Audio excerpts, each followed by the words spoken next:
The purpose of this video is to tell you a story about myself. And I don't mean credentials. I mean some honest to God stories about myself. And the reason why I feel like I need to do this is because all of us have chronic disease in common. I mean, I'm guessing that that's why you're here. Or maybe you're a health professional and you want a detailed analysis of how to do the ketogenic diet. But I think most of you are here because you got the kind of email I did about a year and a half, a little bit more than that, nearly 2 years ago, that went along the lines of, hello, yada, yada, you have high blood sugar and your A1C is yada, yada, and you are pre-diabetic. And I want to talk about this because I want you to understand, as the person taking this course, that I'm empathetic with where you are. And I honest to God want to help you because I know how it feels to get an email like that. Because one of the problems with chronic disease is that most of us have no idea that we got it, that this is going on in our bodies. Because it's not like when you eat a big plate of pasta that the input of those carbohydrates, punches you in the gut or something, and you go, gee, I just ate something that is not agreeing with me. And I'm not talking about the situations where you eat food that doesn't agree with you. I'm talking about every time you take a spoonful of carbohydrate that something bad happens in your body and you're like, yeah, well, I better never eat that anymore. I mean, you don't have a signal like that. Now, what do I mean by telling you some stories about me? Well, I grew up in the mountains. And I started rock climbing and mountaineering when I was 11 years old. The first time that I ever bivouacked, slept on the side of a cliff, I was 12 years old. And it was with 7 other guys, and 2 of them were leaders. And we'd made every mistake in the book on this climb. Everything you could do wrong, we did wrong. And we got caught in a massive storm up there on the summit of this thing. Lightning was crashing down all around us. The snow was coming in horizontal with the wind, and we had gale force winds. And we were not prepared to be where we were. This was my introduction to mountaineering, actually, at 12 years old. And we didn't have the right layers. We weren't carrying rain jackets. I mean, the bloody list goes on. And we made, on top of everything else, we made the wrong decision about which way we went down, and we got trapped on a ledge where we had to spend the night shivering together. And after I survived that event, which I did along with the other guys, I became obsessed with climbing. And part of the reason that happened to me was because I was a very small kid. I had very white skin, buck teeth, and shocking red hair, which you can't see anymore, right? My hair's changed. It's dark brown now. I have no idea why. In any case, I was heavily bullied in school. And that event on the side of that cliff changed me because I realized that I had done something extraordinary by literally living through the night. So I have, and I've just recently gotten back into climbing. I took about a decade hiatus from it. But that career lasted nearly 38, 39 years before I took a break. And I could tell you stories until you're blue in the face hearing them. So my first introduction to heavy-duty mountaineering, I nearly died. And I got used to, going forward, being able to see challenges, extreme challenges, things that could kill me, right in front of my face. Now, I had to do this little presentation, I had to make a decision about which things I was going to tell you. So a few years later, after the episode on the ledge, and I was at this point in my very early 20s, and by this time I was a mountain guide for part of the time during the climbing season. And I had a client who I was guiding up 1,000-foot routes in the Wind River Mountains of Wyoming. And We were climbing this peak called Wolf's Head, which is notorious for basically killing people. It's the type of climb where you spend a lot of time going across a ridge at the very top, which is about 1,000 feet long. And people get caught up there in the storms and get hit by lightning. That's the major killer on Wolf's Head.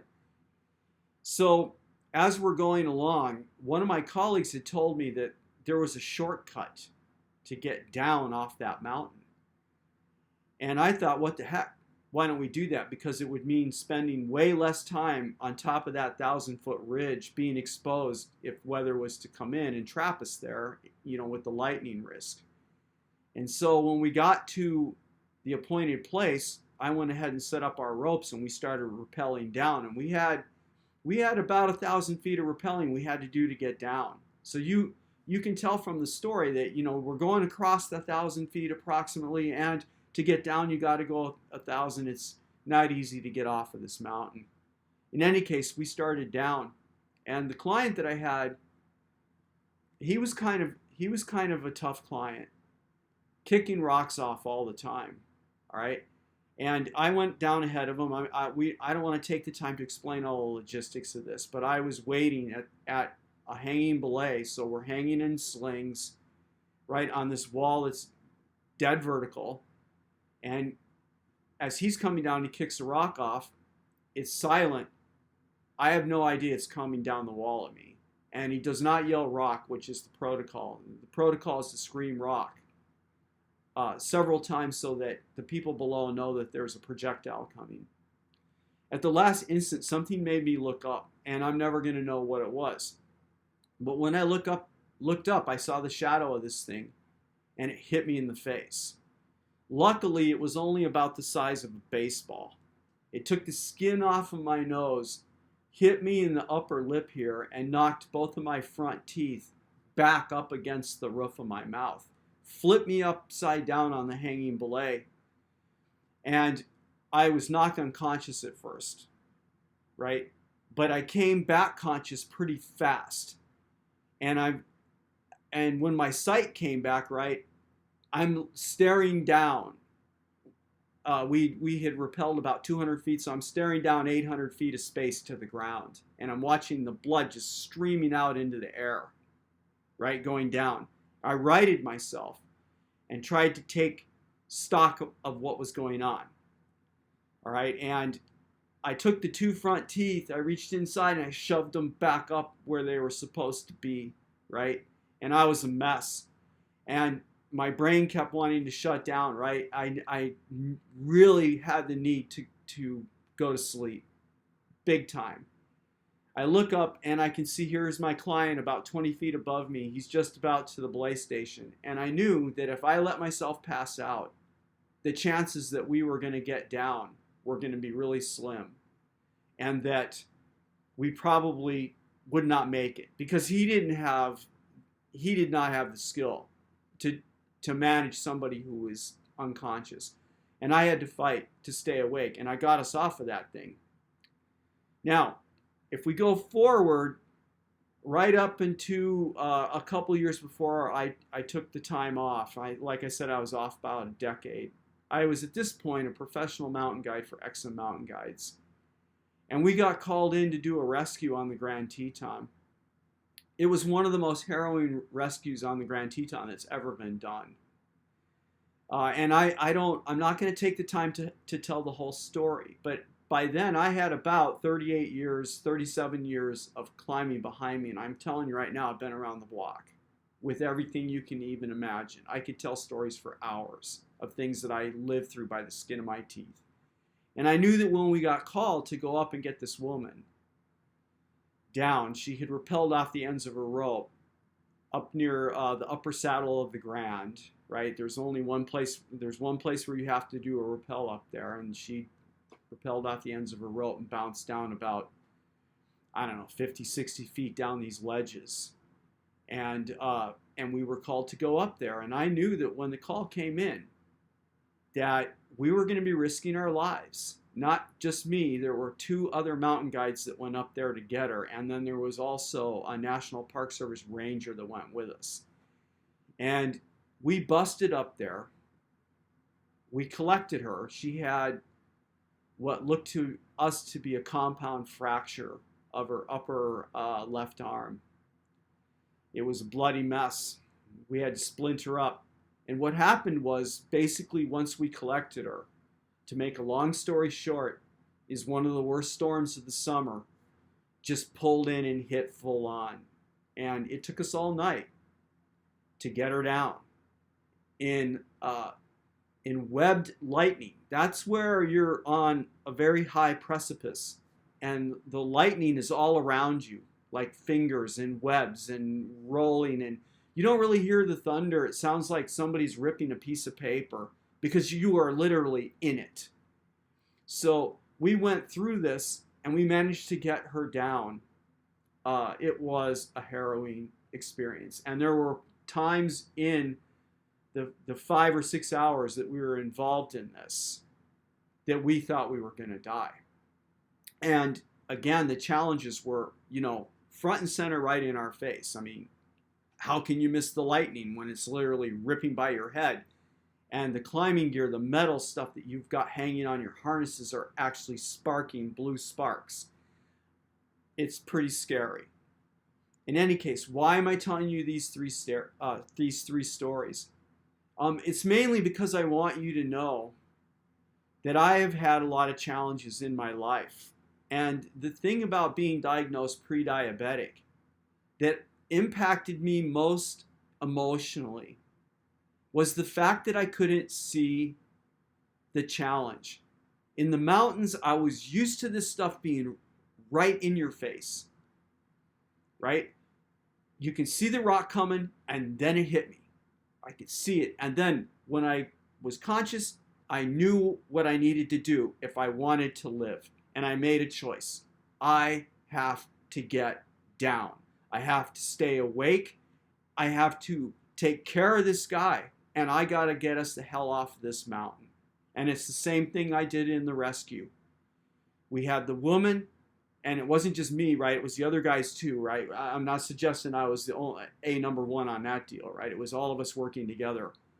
We got the woman, and there was only one thing to do. We couldn't stay there. We had to go down. And that's what we did. And we got her down. That the risks and the threats to our lives were right in our face. And the thing that makes chronic disease such an overwhelming, scary thing to me is that it's not in your face. Now, maybe you might argue that it is later on, right? If you somehow go undiagnosed with diabetes to the point where 20, 30 years down the road, now something physical actually pops up. Like you go to the hospital and you've got these blue welts all over one of your feet, and the doctor says, well, it turns out we ran your blood, you're diabetic, and you know what? The foot's got to come off. I don't even know what to say about that, right? How shocking, how terrible is that? You can still turn the business around, even though you will have lost your foot if you go ketogenic. But for such a massive amount of our population, we're talking millions of people, right? You wouldn't be here right now listening to me if you weren't one of those people like me who got the email, right? And emotionally, the thing that was so hard for me was where's the rock, right? Where's the woman I got to rescue? I don't see this threat. I don't see this in front of me, but I got this thing that's silently killing me. So I understand the helplessness, how that feels, right? And I understand the fear that this causes in you. So I'm glad that you're here, and I'm hoping that you can use this course, or if you're a health provider and you're doing this because you want to be more effective at the coaching, I hope you can reach those people because I know how they feel, right? I know how scary it is to seem like, okay, this thing is eating away at me and there seems to be no possible reversal for it. Well, now there is. The ketogenic diet works, and The American Diabetics Association has finally in 2020 now acknowledged that this is an excellent first line of defense. And so, with that, I want to inspire you to go forward with this thing. I want to thank you again for giving me the opportunity to teach you what I know about how to do the lifestyle. And please, in the course, if you ever need to reach out, go for it. And you found your way to an excellent place with the Nutrition Network, because they are an organization that's trying to do what I'm trying to do, and that's reach out and help people reverse these conditions and to obtain a healthy place in their life. So thank you again for the opportunity to teach. I hope that you enjoyed the course, and see you next time for the coming offerings.